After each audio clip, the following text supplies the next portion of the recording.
तबीयत के हवाले से बहुत से लोग मैसेजेस कर रहे हैं, कमेंट्स कर रहे हैं और पूछ रहे हैं कि भाई आपकी तबीयत कैसी है। तो मैं उनको बता दूं कि मेरी तबीयत ठीक नहीं है।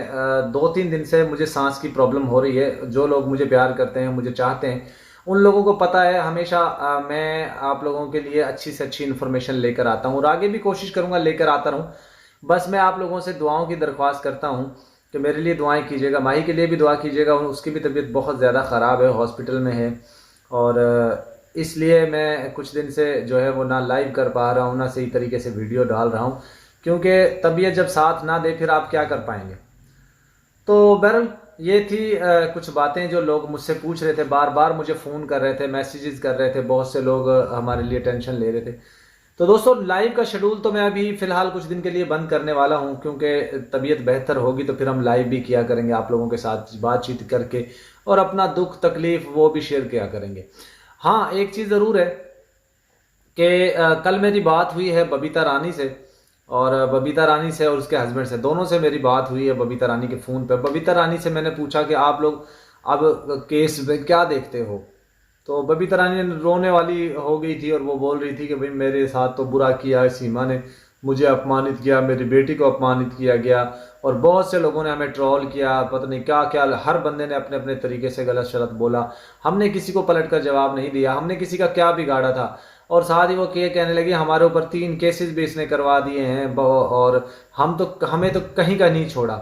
हम तो अच्छे तरीके से ज़िंदगी गुजार रहे थे, जब से ये हमारे घर में आई है उस वक़्त से हमारे घर में तो खुशियाँ ही रूठ गई हैं, खुशियाँ रूठ ही गई हैं और दुख और तकलीफ हमारे घर में आ रही है। हाँ, एक चीज़ ज़रूर है, मैंने फिर से उससे पूछा कि मुझे ये बताएं, आप तो कहती हैं खुशियाँ हमारे घर से रूठ गई हैं, तो फिर तुम्हारे घर में इतना पैसा आ गया सीमा के आने से और इतना तुमने घर बना लिया, ये सारी चीज़ें तुमने कर लिए, कहाँ से किए? सीमा के नाम पे ही तो किए, पाकिस्तानी बच्चों को ही तो इस्तेमाल करते हुए तुमने किए। तो इस चीज़ पे उसने इनकार कर दिया। बबीता रानी ने बोला कि मेरे पास जो भी पैसे आए हैं, जो मैंने अपना घर बनाया है, जो नया घर मैंने तैयार किया है, टाइल लगवाई है, मार्बल लगवाया है, सीलिंग करवाई है और कुछ और काम थे, वो मंदिर बनवाया, घर में किचन बनवाई, ये सारी चीज़ें मैंने उसके पैसों से नहीं की। उसमें तो मेरे $100 भी नहीं बने। पहली 2 पेमेंट आई थी, 2 पेमेंट के बाद मेरे $100 भी नहीं बने। ये मुझे एक नया खुलासा किया बबीता रानी ने। और वो उससे मैंने पूछा कि फिर ये इतने पैसे कहाँ से आए तुम्हारे पास? अगर पैसे तुम्हारे पास इतने पैसे आ रहे हैं तो सीमा के पास कितने आ रहे हैं? तो उसने कहा था कि सीमा के पास तो 1 रुपया भी नहीं आ रहा, चैनल तो उसका बंद है, 2-3 महीने से उसका चैनल बंद है, उसको तो 1 रुपया भी नहीं आ रहा। हाँ, अब उसने नए चैनल बनाए हैं और वो चैनल पे ऊपर वो काम कर रही है। उनमें एक विकास का चैनल भी बता रही थी, विकास का चैनल बनाया विकास के नाम से, एक उसकी बहन के नाम से, लप्पू की बहन के नाम से चैनल बनाया है। तो उनकी पेमेंट आनी है। अब उनकी पेमेंट आएगी फिर इनका गुजर बसर होगा। तो सीमा के तो चैनल बंद हुए पड़े। यही मैं आपको पहले भी बता चुका था कि सीमा के चैनल पिछले 2-3 महीने से मैं आपको बता रहा हूँ कि सीमा के चैनल जो हैं वो बंद हो चुके हैं। अगर चैनल चल रहे होते तो उसको पेमेंट आ रही होती।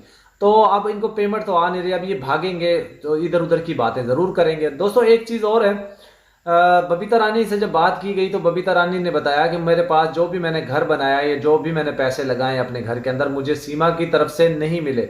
सीमा की तरफ से तो मुझे 18,000 रुपये पहली तनख्वाह जो सैलरी थी या पहली जो पेमेंट थी वो 18,000 रुपये आई थी, वो भी 3-4 महीने बाद, क्योंकि उनके कोई प्रॉब्लम हो गया था एडसेंस में या कुछ ऐसा प्रॉब्लम हो गया था। 3-4 महीने बाद 18,000 रुपये पेमेंट आई थी। दूसरी दफ़ा पेमेंट ही नहीं बनी क्योंकि वो $100 पूरे नहीं हुए थे।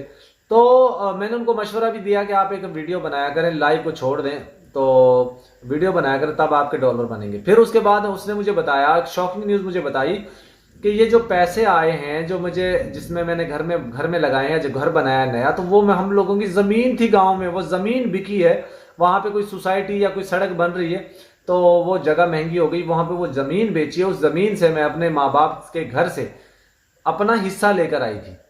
और उसने ये भी बताया था कि मेरी बहन को, जो उसकी बहन है बबीता रानी की, जो लप्पू की माँ है, सो कॉल्ड माँ है, सेकंड हैंड माँ है, जो सौतेली माँ है, वो उसको भी पैसे मिले, उसको भी उसका हिस्सा मिला है। तो फिर ये जो पैसे आ रहे हैं जिनसे ये अपनी घर बार चला रहे हैं या जो पैसे कमा रहे हैं, जो चीज़ें ला रहे हैं, ये वो पैसों से आए हैं। ये जो इसने जो पैसे घर में लगाए हैं बबीता रानी ने, ये वो पैसे हैं जो उसके घर से उसको मिले हैं। तो इसमें पेमेंट का कोई कसूर नहीं। फिर मैंने उनसे पूछा, मुझे अच्छा एक बात बताएं, आपके ऊपर 2-3 केसेस इसने करवा दिए हैं, तो उन पे क्या करेंगे। तो वो कह रही थी मेरे हस्बैंड जाते हैं कोर्ट कचहरियों के चक्कर लगा रहे हैं, हमारे पास तो अब इतने भी पैसे नहीं, पैसे जो हमारे पास थे वो हमने सारे घर में लगा लिए हैं, हमारे पास अब इतने भी पैसे नहीं कि हम कोर्ट कचहरियों में जो है वो जाकर और कह दे कि हमें केस जो है वो लड़ना है। तो मैंने कहा फिर क्या करोगे। तो वो कहने लगी कि भाई हमारी जान छुड़ा दो। तुम लोग कैसे छुड़ाते हो। मैंने कहा तुम्हारे हस्बैंड ने भी मुझे पहले ऐसे ही बोला था कि भाई हमारी जान छुड़ा दो, इससे इसने तो पानी से पतला कर दिया हमें। तो कहने लगी कि कुछ वास्ते देने लगी, ऐसे ऐसे कहने लगी कि उससे मेरे जिनसे इससे हमारी जान छुड़वा दो। तो मैंने उनको फिर मशवरा दिया था, मैंने कहा आप एक काम करो, आप इसके खिलाफ जो है स्टेटमेंट दे दो, मोमिन मलिक जी के साथ राब्ता कर लो। तो उसने मुझे ये कहा था कि हाँ मोमिन मलिक जी के साथ भी हम राब्ता करेंगे, बहुत जल्द करेंगे। और साथ ही साथ उसने मुझे ये बताया कि हम इसके खिलाफ एफिडेविट भी जमा करवाने वाले हैं। मेरा हस्बैंड जो है उसने किसी वकील से मशवरा किया है, तो उसने इसके खिलाफ एफिडेविट देने का फैसला कर लिया है। अगर मान लीजिए सीमा के खिलाफ नित्रपाल का भाई जो बाबू राव है और जो इसकी बबीता रानी है, जिसको आज चाची सास इसने कहा था कल के व्लॉग में, तो वो अगर इसके खिलाफ स्टेटमेंट दे देते हैं, इसके खिलाफ जो है वो लिख कर दे देते हैं कि ये भाग कर आई है या ये गंदी है, जो भी है वट जो भी वो स्टेटमेंट देते हैं, तो फिर इनके खिलाफ वो गवाह भी बन सकते हैं। देखिए मार पिटाई का मुझे उसने बताया कि इसके घर में वाकई ही फरवरी में मार पड़ी थी। तो कह रही थी 3-4 महीने पहले इसको जब मार पड़ी थी, उस वक्त भी मैंने इसका साथ दिया था। इसको मैं अपने घर लेकर आई थी जब लप्पू इसको मार पीट रहा था, तो मैं इसको अपने घर लेकर आई थी, मैंने अपने घर में रोका था इसको, बड़ा मैंने उस वक्त भी सपोर्ट किया था। वरना मैं ना होती तो शायद लप्पू इसकी टांगे तोड़ देता, इसको मार मुर के बुरा बुरा हाल इसका कर देता, लेकिन उस वक्त भी मैंने बचाया। और बबीता रानी ने यह भी बताया कई दफा इनकी इनकी लड़ाई हुई है, मैंने हर दफा इनको जाकर बचा दिया, लेकिन अब हम उनके घर नहीं जाते। पिछले 1-1.5 महीने से मैं उनके घर बिल्कुल भी नहीं जा रही हूँ, मेरा उनसे कोई रिश्ता नहीं, कोई ताल्लुक नहीं है। कभी कभार कोई वो सालन वगैरह पकाती हैं कुछ ऐसा एक दूसरे को, वो देने के लिए आ जाती है, वरना मेरा उससे कोई ताल्लुक नहीं है। और वास्ते दे रही थी, खुदा का वास्ता, फलां का वास्ता, भगवान का वास्ता कि मुझे बदनाम मत करो, मेरी ऑडियो वीडियो रिकॉर्डिंग करके मत चलाओ और मेरे थंबनेल मत बनाओ। तो मैंने कहा चलो ठीक है, तुम्हारे थंबनेल गंदे थंबनेल नहीं लगाएंगे, बाकी अपडेट देने के लिए तो हमें लगाना ही है लोगों को थंबनेल। तो वो कहने लगी कि अच्छा ऐसा गंदे थंबनेल मत लगाना। मैंने कहा ठीक है, तुम्हारे गंदे थंबनेल नहीं लगाएंगे, अच्छे थंबनेल ही लगाएंगे तुम्हारे। बहरहाल दोस्तों ये तो थी आज की उसमें कार्रवाई। और यहाँ तक तो अब बबीता रानी ने और भी बहुत से शॉकिंग न्यूज़ दी कि अब हम इसके खिलाफ जो है वो कोर्ट में जाकर एफिडेविट जमा करवाने वाले हैं। अब आप सोच लीजिए कि बबीता रानी जो इसके खिलाफ है, अब इसके खिलाफ खड़ी है, वो कोर्ट में जाकर स्टेटमेंट देने वाली है, तो फिर यकीनन इसके खिलाफ वो गवाही भी देंगे।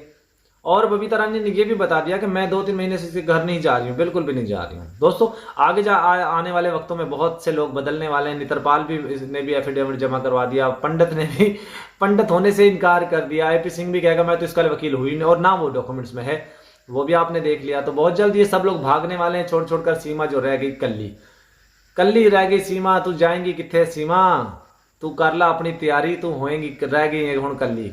तो दोस्तों आज की वीडियो का एंड करते हैं। वीडियो कैसी लगी मेरे लिए दुआ जरूर कीजिएगा, माही के लिए भी दुआ कीजिएगा, उसकी भी तबीयत ठीक नहीं है, हमारे लिए दुआ जरूर कीजिएगा। अल्लाह हाफिज़।